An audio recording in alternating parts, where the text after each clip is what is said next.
Welcome friends. আজকে আমরা শ্রীরামপুর লোকসভা কেন্দ্র নিয়ে আলোচনা করব। 2026 সালের বিধানসভা ভোটের নির্বাচনের ফলাফলের পরিপ্রেক্ষিতে শ্রীরামপুর লোকসভা কেন্দ্রে কোন দল এগিয়ে আছে তা আজকে আমরা দেখে নেব।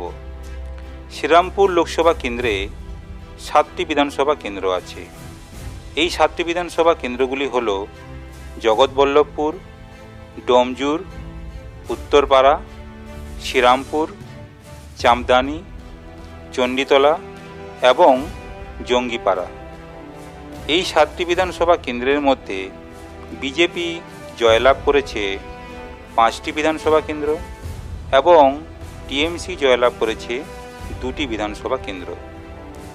এবার এই লোকসভা কেন্দ্রের 7টি বিধানসভা কেন্দ্রতে বিজেপি এবং টিএমসি টোটাল কতগুলি করে ভোট পেয়েছে আমরা দেখে নেব। এই লোকসভা কেন্দ্রে 7টি বিধানসভা কেন্দ্রতে বিজেপি টোটাল ভোট পেয়েছে 6,57,316 এবং এই 7টি বিধানসভা কেন্দ্রে টিএমসি টোটাল ভোট পেয়েছে 6,89,407।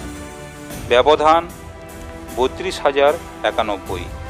তাহলে আপনারা দেখতে পাচ্ছেন এই 7টি বিধানসভা কেন্দ্রে টিএমসির ভ্যালিড ভোটের সংখ্যা বেশি। অতএব 2026 সালের বিধানসভা ভোটের পরিপ্রেক্ষিতে শ্রীরামপুর লোকসভা কেন্দ্রে টিএমসি দল এগিয়ে আছে। ভিডিওটি ভালো লাগলে আপনারা শেয়ার করবেন। আপনারা ভালো থাকবেন, সুস্থ থাকবেন। ধন্যবাদ।